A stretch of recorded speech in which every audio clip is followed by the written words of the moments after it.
ಬೆಂಗಳೂರಿಂದ ನಮ್ಮೂರು ಅರಕಲಗೂಡಿಗೆ ಬಂದೆ. ಅರಕಲಗೂಡಿಂದ ಇನ್ನೊಂದು ಬಸ್ ಹತ್ಕೊಂಡು ಮತ್ತೆ ಮಡಿಕೇರಿ ಕುಶಾಲನಗರ ಸೈಡ್ ಹೋದೆ. ಕುಶಾಲನಗರ ಸೈಡ್ ಎಲ್ಲ ಬಂದಾಗ ಹೇಗೆ, ಯಾಕೆ ಟಿಬೆಟಿಯನ್ಸ್ ಅವರೆಲ್ಲ ಇಲ್ಲಿ ಇದ್ದಾರೆ, ಯಾವಾಗ ಬಂದರು, ಎಲ್ಲಿದ್ದಾರೆ, ಹೆಂಗೆ ಬಂದರು ಅಂತೆಲ್ಲ ಯೋಚನೆ ಇರುತ್ತೆ. ಅದಕ್ಕೆ ಉತ್ತರ ನಿಮ್ಗೆ ಇವಾಗ ಸಿಗತ್ತೆ. 1950ರಲ್ಲಿ ಚೈನಾದವರು, I mean People's Republic of China control ತಗೊಂಡ್ರು ಟಿಬೆಟ್ ಅವ್ರನ್ನ. ಹೋಗ್ತಾ ಹೋಗ್ತಾ ಚೈನಾ ಅವರ ಆಳ್ವಿಕೆ ಟಿಬೆಟ್ ಅವ್ರ ಮೇಲೆ ಹೆಚ್ಚಾಯಿತು. ಸೊ ಟಿಬೆಟ್ ಅವರ ಉಳಿಗಾಲ ಇರೋದಿಲ್ಲ ಅಥವಾ ಅವರ ಐಡೆಂಟಿಟಿ ಎಲ್ಲಿ ಅಳಿಸೋಗುತ್ತೆ ಅನ್ನೋ ಒಂದು ಯೋಚನೆಯಲ್ಲಿ ದಲೈ ಲಾಮಾ ಅವರು ಏನು ಮಾಡ್ತಾರೆ, ಅವ್ರನ್ನೆಲ್ಲರನ್ನೂ ಕರ್ಕೊಂಡು ಇಂಡಿಯಾಗೆ ಬರ್ತಾರೆ. ಇಂಡಿಯಾ ಅವ್ರನ್ನ ಎಕ್ಸೆಪ್ಟ್ ಮಾಡ್ಕೊಳ್ಳುತ್ತೆ. ಆದರೆ ಅವ್ರಿಗೆ ಉಳ್ಕೊಳ್ಳೋದಕ್ಕೆ ಜಾಗ ಇರೋದಿಲ್ಲ. ಸೊ ಎಲ್ಲಿ ಜಾಗ ಕೊಡೋದು ಅಂತ ಯೋಚಿಸಿದಾಗ ಆಗಿನ ಕಾಲದಲ್ಲಿ 1959ರಲ್ಲಿ ಬಯಲಕುಪ್ಪೆ ಮೈಸೂರು ಪ್ರಾಂತ್ಯದ ಕೆಳಗಡೆ ಬರುತ್ತೆ ಆಯಿತಾ. ಆ ಮೈಸೂರಲ್ಲಿರುವಂತಹ ಬಯಲುಕುಪ್ಪೆ ಅನ್ನೋ ಜಾಗದಲ್ಲಿ 3000 ಎಕರೆ ಜಾಗನ ಟಿಬೆಟ್ ಅವರಿಗೆ ಕೊಟ್ಟರು. ಆ ಜಾಗನ ಕೊಟ್ಟಾಗ ಈಗ ನಾವು ಹೇಗಿದ್ದೀವಲ್ಲ ಜಾಗ, ಆ ಥರ ಉಳ್ಕೊಳಕ್ಕಾಗೋ ಥರ ಜಾಗ ಅದಾಗಿರಲಿಲ್ಲ. ಕೇವಲ ಫುಲ್ ಕಾಡಲ್ಲಿ ತುಂಬಿತ್ತು. ಸೊ ಟಿಬೆಟಿಯನ್ಸ್ ಬಂದು ಅವರಿಗೆ ಉಳ್ಕೊಳ್ಳೋಕ್ಕೆ ಮನೆ ಕಟ್ಟೋದಕ್ಕೆ ಎಷ್ಟು ಜಾಗ ಮಾಡ್ಕೋಬೇಕು ಅಷ್ಟು ಜಾಗನ ಅವ್ರು ಮಾಡಿಕೊಂಡ್ರು. ಮತ್ತು ಅವರು ತಿನ್ನೋದಕ್ಕೆ ವ್ಯವಸಾಯದ ಲ್ಯಾಂಡ್ನ ಕೂಡ ಅವರೇ ಮಾಡಿಕೊಂಡ್ರು. ಅವ್ರಿಗೆ ಇಲ್ಲಿ ಕ್ಲೈಮೇಟಲ್ಲಿ ಅಡ್ಜಸ್ಟ್ ಆಗೋಕ್ಕೆ ಕಷ್ಟ ಆಗ್ತಿತ್ತು. ಯಾಕಂದರೆ ಟಿಬೆಟಿಯನ್ಸ್ದು ಏನು ಕ್ಲೈಮೇಟ್ ಇದೆಯಲ್ಲ ತುಂಬ ತಂಪಿರುತ್ತೆ, ತುಂಬ ಡಿಫ್ರೆಂಟಾಗಿರುತ್ತೆ. ಆದರೆ ಇಲ್ಲಿನ ಸೆಕೆ ಬೇಗೆಗೆ ಅವರಿಗೆ ತಡ್ಕೊಳಕ್ಕಾಗ್ತಾ ಇರಲಿಲ್ಲ. ಸ್ಟಿಲ್ ಅವರು ಇಲ್ಲಿ ಮನೆ ಕಟ್ಕೊಂಡ್ರು. ಸುಮ್ಮನೆ ಮನೆ ಕಟ್ಕೊಂಡ್ರೆ ಸಾಲಲ್ಲ ಅಂತ ಹೇಳಿ ಅವರ ಕಲ್ಚರ್ ಮತ್ತು ಅವರ ಟ್ರೆಡಿಷನಿಗೆ ಸಂಬಂಧಪಟ್ಟಿರೋ ಹಾಗೆ ಜಾಗಗಳನ್ನ ಕಟ್ಟಿದ್ರು. ಟೂರಿಸ್ಟ್ ಸ್ಪಾಟ್ ಆಯಿತು. ಸೊ ಎಲ್ಲ ಕಡೆ ಮಾತಾಯಿತು ಈ ಜಾಗ. ಹಾಗೆ 1963ರಲ್ಲಿ ನಾಮ್ಡ್ರಾಲಿಂಗ್ ಮೊನೆಸ್ಟ್ರಿ ಆಗಿ ಇದು ಕನ್ವರ್ಟ್ ಆಯಿತು. ಇದರಲ್ಲಿ ನೀವು ನೋಡ್ಬೋದು ಎಷ್ಟೊಂದು ಪೇಂಟಿಂಗ್ಗಳು ಕಾಣುತ್ತೆ ಆಯಿತಾ. ಇದೆಲ್ಲ ಹೇಗೆ ನಾವು ಕನ್ನಡದಲ್ಲಿ ಹಿಂದೆ ಪುರಾಣನ ಎಕ್ಸ್ಪ್ಲೇನ್ ಮಾಡೋದಕ್ಕೆ ಪೇಂಟಿಂಗು ಶಾಸನಗಳೆಲ್ಲ ಬರೆದಿರ್ತೀವೋ, ಅದೇ ಥರ ಇವರು ಕೂಡ ಇವರ ಪುರಾಣ ಮತ್ತು ಇವರ ಕತೆಗಳು, ಇವರು ಪೂಜಿಸೋ ದೇವರಿನ ಕತೆ ಈ ಥರ ಹೇಳೋದಕ್ಕೋಸ್ಕರ ಪೇಂಟಿಂಗ್ಸ್ಗಳನ್ನ ಮಾಡಿದ್ದಾರೆ. ಆ ಪೇಂಟಿಂಗ್ಗಳ ಹೆಸರನ್ನ ತಂಗಸ್ ಅಂತ ಹೇಳಿ ಕರೀತಾರೆ. ಇವರಲ್ಲಿ ಒಂದು ರೂಲ್ ಇದೆ, ಇಲ್ಲಿರೋ ಮಾಂಗ್ಸು ಯಾರು ಅವರೇ ಬಂದು ಯಾವ್ದಾರ ಇಂಟರ್ವ್ಯೂ ಆಗಿರಲಿ ಅಥವಾ ಯಾವ್ದಾದ್ರು ವೀಡಿಯೋದಲ್ಲಾಗಲಿ ಕಾಣಿಸ್ಕೊಳ್ಬಾರ್ದು. ಎಲ್ಲರಿಗೂ ನಮಸ್ಕಾರ, ಎಲ್ಲರಿಗೂ ವೆಲ್ಕಮ್ ಟು ವಲೆನ್ ಬಾಕ್ಸ್. ನಾನು ನಿಮ್ಮ ಡೆಲಿವರಿ ಕೂಡ ಮಾತಾಡ್ತಾ ಇರೋದು. And I am back after many months, may be after a year. So ನಾನಿದ್ದೀನಿ ಬೈಲುಕುಪ್ಪದಲ್ಲಿರೋ ಟಿಬೆಟ್ ಕ್ಯಾಂಪಿಗೆ. ಅಯ್ಯೋ, ಫುಲ್ ಶೈ ಆಗ್ತಾ ಇದೆ ನನಗೆ. ಇವನ್ ತುಂಬ ದಿನ ಆದಮೇಲೆ ವೀಡಿಯೋ ಮಾಡ್ತಿರೋದಕ್ಕೆ ಏನು ಮಾತಾಡ್ಬೇಕನ್ನೋದೇ ಗೊತ್ತಾಗ್ತಾ ಇಲ್ಲ. ಸೊ ಏನು ಮಾತಾಡ್ಬೇಕಂತ ಗೊತ್ತಾಗ್ತಾ ಇರೋದನ್ನೇ ಕಂಟೆಂಟ್ ಆಗ್ತಾ ಇದ್ದೀನಿ. ನೋಡ್ತಿದ್ದಾಗ ಅವ್ರನ್ನೇ ಮಾತಾಡ್ಸ್ಬಿಡ್ಬೇಕು. ಸೊ ತುಂಬ ದಿನ ಆಗಿರೋದ್ರಿಂದ ವ್ಲಾಗ್ ಮಾಡಿ ಒಂಥರ ಶೈ ಫೀಲ್ ಆಗ್ತಾಯಿದೆ. ಏನು ಮಾತಾಡ್ಬೇಕಂತ ಗೊತ್ತಾಗ್ತಿಲ್ಲ. ಇನ್ಫ್ಯಾಕ್ಟ್ ಏನು ಕಂಟೆಂಟ್ ಹೇಳಬೇಕು, ಏನು ಮಕ್ಕದಲ್ಲಿ ವೀಡಿಯೋ ಹಿಡ್ಕೊಂಡು ಏನು ಆನ್ ಸ್ಪಾಟ್ ಮಾತಾಡ್ಬೇಕನ್ನೋದು ಕಲೆನೇ ಹೋಗ್ಬಿಟ್ಟೈತೆ. ಮೇ ಬಿ ಹೋಗ್ತಾ ಅಭ್ಯಾಸ ಆಗೋಗ್ಬಿಡತ್ತೆ ಅನಿಸುತ್ತೆ. ಸೊ ಬನ್ನಿ, ಇಲ್ಲಿ ಇಷ್ಟೊಂದು ಜಾಗಗಳಿಗೆ ಹೋಗ್ತೀವಿ. ಒಳಗಡೆ ಹೋಗಿ ಬಂದಿದ್ದೀವಿ, ಬಟ್ ಅಲ್ಲಿ ಜಾಸ್ತಿ ಮಾತಾಡೋಂಗಿಲ್ಲ, ಮಾತಾಡೋದು ಚೆನ್ನಾಗಿರಲ್ಲ ಅಂತ ಹೇಳ್ಬಿಟ್ಟು ಮಾತಾಡಲಿಲ್ಲ. ಸೊ ಬೇರೆ ಕಡೆ ಎಲ್ಲ ತೋರಿಸ್ತೀನಿ. ಬನ್ನಿ. ಇದು ಬರೀ ಟೆಂಪಲ್ ಅಂತ ಅನ್ಸೋದಿಲ್ಲ. ಫೀಲ್ ಲೈಕ್ ಮೋರ್ ಲೈಕ್ ತುಂಬ ಸ್ಪಿರಿಟ್. ಅಯ್ಯೋ, ನಾನು ನಿಜ ಏನು ಮಾತಾಡ್ಬೇಕಂತದೆ ಗೊತ್ತಾಯ್ತಾರಲ್ಲ ಗುರು. ಈ ಟೆಂಪಲ್ಲು ಬರೀ ನೋಡೋದಕ್ಕೆ ಮಾತ್ರ, ಈ ಟೆಂಪಲ್ಲು ವಾಯ್ಸೇ ಕೇಳಲ್ಲ ಅನ್ಸುತ್ತೆ. ಈ ಟೆಂಪಲ್ಲು ಬರೀ ಜಸ್ಟ್ ನೋಡೋದಕ್ಕೆ ಟೂರಿಸ್ಟ್ ಸ್ಪಾಟ್ ಥರ ಅಥವಾ ಟೂರಿಸ್ಟ್ ರಶ್ಶಲ್ಲಿ ಅಥವಾ 2000-3000 ಟಿಕೆಟ್ ಕೊಟ್ಟು ಇಲ್ಲಿ ಬರೋ ಅಂತಹ ಆಪ್ಷನ್ ಇಲ್ಲ. ಯಾಕಂದರೆ ಅಲ್ಲಿ ಯಾವಾಗಲೂ ಖಾಲಿ ಆಗಿರುತ್ತೆ. ಇಲ್ಲಿ ನೀವು ಎಲ್ಲಾದರೂ ನೋಡ್ಬೋದು. ನಿಮಗೆ ಇವನ್ ₹1 ಕೂಡ ಫೀಸ್ ಇಲ್ಲ. ಆರ್ಕಿಟೆಕ್ಚರ್ ನೋಡಿ, ಕಲರ್ ಏನು ನೋಡೋದು, ಏನು ಹೇಳೋದು, ಏನು ಹೇಳಿ, ಕಲರ್ ನೋಡಿ. ನೋಡ್ತಿದ್ದೀರಲ್ಲ ಹಿಂದೆಗಡೆ ಇದೇ ಅವ್ರ ಟೆಂಪಲ್ಲು. ಇದು ಹೆರಿಟೇಜ್ನ ಕಂಟಿನ್ಯೂ ಮಾಡ್ಕೊಂಡು ಹೋಗ್ತಿದ್ದಾರೆ ಜನ್ರೇಷನಿಂದ ಜನ್ರೇಷನಿಗೆ. ನನಗೆ ವಿಡಿಯೋ ಮಾಡೋಕ್ಕಲ್ಲೇ ಹೋಗ್ಬಿಟ್ಟಿದೆ, ವಿಡಿಯೋ ಮಾಡೋಕ್ಕಾಗ್ತಾಯಿಲ್ಲ ನನ್ನ ಕೈಲಿ. ನಾವು ಹೇಗೆ ಅಂಧಕಾರ ಎಲ್ಲ ಹೋಗಲಿ, ಪ್ರಾಸ್ಪ್ಯಾರಿಟಿ ಬರಲಿ ಅಂತ ಹೇಳಿ ದೀಪ ಹಚ್ತೀವೋ, ಅದೇ ಥರ ಇವರು ಕೂಡ ದೀಪ ಹಚ್ಚಿದ್ದಾರೆ. ಅಷ್ಟೇ, ಬೇರೆ ಏನು ಡಿಫ್ರೆನ್ಸ್ ಇಲ್ಲ. ನಂಗೆ ಅಲ್ಲಿ ಆನ್ ಸ್ಪಾಟಲ್ಲಿ ಏನು ಮಾತಾಡ್ಬೇಕು ಅನ್ನೋದು ಗೊತ್ತಾಗ್ತಾ ಇರಲಿಲ್ಲ, ಏನು ಯೋಚನೆಯೂ ಇರಲಿಲ್ಲ, ಏನು ಮಾಡ್ತಿದ್ದೀನಿ ಅನ್ನೋದು ಕೂಡ ನನಗೆ ಗೊತ್ತಾಗಲಿಲ್ಲ. ಅದಕ್ಕೆ ನನ್ನ ಫ್ರೆಂಡ್ಸು ನೀನು ಹಿಡ್ಕೊಂಡು ಹೋಗಿ ಹಿಂದೆ ವೀಡಿಯೋ ಮಾಡ್ತೀನಿ ಅಂದರು. ಬಂದೆ.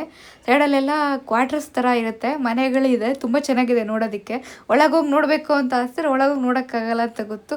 ಅದಕ್ಕೆ ಸುಮ್ಮನೆ ಸುತ್ತಲೂ ನೋಡಿಕೊಂಡೆ. ಇಲ್ಲೇನೋ ತಗೋಬೋದು ಅಂತ ಹೇಳಿದ್ರು.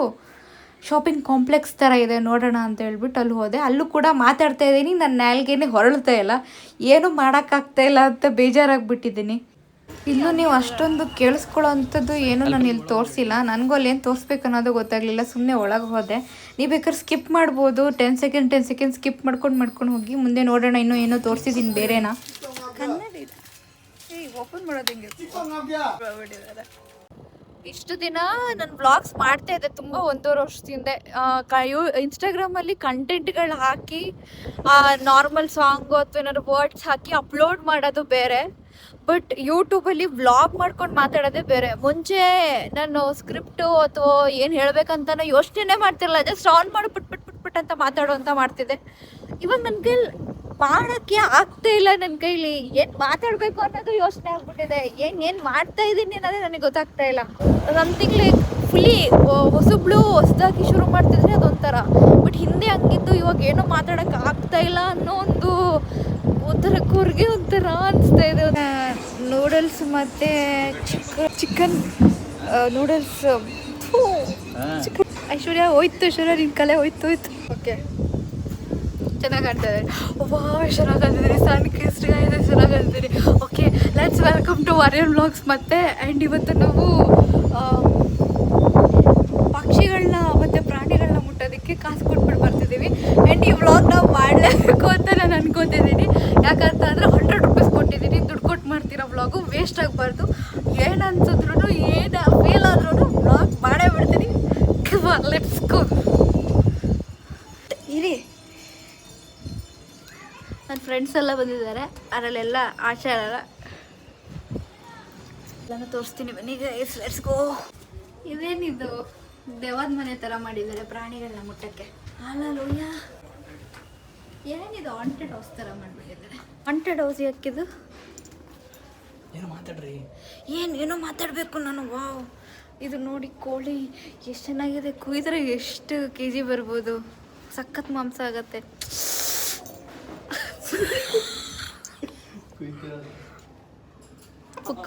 ಪುಕ್ಕ ಥರ ಇದೆ. ಎಷ್ಟು ಕಕ್ಕ ಮಾಡಿಬಿಟ್ಟಿದೆ ಇದು ನಾರ್ಮಲ್ ಕೋಳಿ, ಆದರೆ ಇದು ಸ್ವಲ್ಪ ಜಾಸ್ತಿ ಪುಕ್ಕ ಇರೋ ಕೋಳಿಗಳು. ಇದಕ್ಕೇನು ತಲೆ ಅಲ್ವಾ, ಆ ಕಡೆ ತಿರ್ಕೊಂಡಿದ್ಯಾ? ಇದು ಕಪ್ಪು ಕೋಳಿ, ಕುಯ್ದ್ರೆ ಮೇ ಬಿ ಕಪ್ಪಗಿರ್ಬೋದು ಮಾಂಸ. ಇದು ಆ್ಯಕ್ಚುಲಿ ಬ್ಲ್ಯಾಕ್ ಕಲರ್ದು ಕಡಕ್ನಾಥ್, ಅದ್ರ ಮೀಟ್ ಕೂಡ ಬ್ಲ್ಯಾಕ್ ಇರುತ್ತೆ. ಇಲ್ಲಿ ಇದೆ, ಇಷ್ಟು ಮುದ್ದಾಗಿದೆ. ಚಿನ್ನಮರಿ, ಯಾಕೆ ಇದೆಲ್ಲ ಪ್ರಾಣಿಗಳು ಡಿಪ್ರೆಷನಲ್ಲಿ ಇದೆಯಾ? ಯಾಕೆ ಯಾವುದು ಬರ್ತಾ ಇಲ್ಲ? 2 ಮೊಟ್ಟೆ ಇಟ್ಟಿದೆ. ಸ್ಟೋರೇಜ್ ಎಲ್ಲ ಖಾಲಿಯಾಗಿ ಹೋಗ್ಬಿಟ್ಟಿದೆ. ರ್ಯಾಂಡಮ್ ಆಗಿ ಆ್ಯಪ್ಸಲ್ಲಿ ಡಿಲೀಟ್ ಮಾಡಿದ್ದೀನಿ. ಇನ್ನೊಂದು ತೋರಿಸೋಣ. ಚಿನ್ನಮರಿ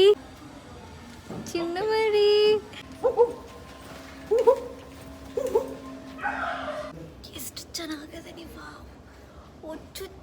ಚಿನ್ನಮರಿ ಲೈಟ್ ನೋಡಿ, ಲೈಟ್ ಹೆಂಗೆ ಹಾಕಿದ್ದಾರೆ. ಅಯ್ಯ ಮೇ ಬಿ ಇಲ್ಲಿ ಭಯ ಪಡೋಕ್ಕೇನೋ ಇಲ್ಲ, ಬಟ್ ಭಯ ಪಡಿಸ್ತಾ ಇದ್ದಾರೆ. ಏಯ್, ಎಲ್ಲ ಹೋಗ್ಬೇಕಿಲ್ಲಿ, ಇವೇನಿದು? ಸೊ ಇವಾಗ ಹಾವುಗಳು ಮತ್ತು ಪಕ್ಷಿಗಳನ್ನ ನೋಡೋದಕ್ಕೆ ಹೋಗೋಣ. ಎಲ್ಲ ಇದೆ ಪಟ್ಟಡಿ ಪಕ್ಷಿಗಳು. ಲೆಪರ್ಡ, ಇದ್ರೊಳಗೆ ಏನಿದೆ? ಫಿಶ್.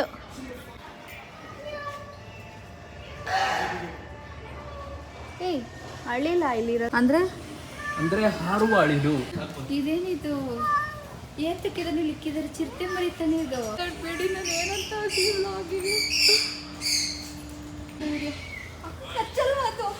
ಅದನ್ನು ಹಿಡ್ಕೊಳ್ಳುವಾಗ ಭಯ ಆಯಿತು ಜಾಸ್ತಿ ಸಡನ್ನಾಗಿ. ಬಟ್ ಆಮೇಲೆ ಹಿಡ್ಕೊಂಡ್ಮೇಲೆ ಇಷ್ಟು ಆ ಫೀಲೇ ಬರೀ ಎಷ್ಟು ಚೆನ್ನಾಗಿ ಅನಿಸ್ತು ಗೊತ್ತಾ. ನನಗೆ ಹಿಡ್ಕೊಳಕ್ಕೆ ಅವಕಾಶ ಸಿಕ್ಕರೆ ಮತ್ತೆ ಹೋಗಿ ಹಿಡ್ಕೊತೀನಿ.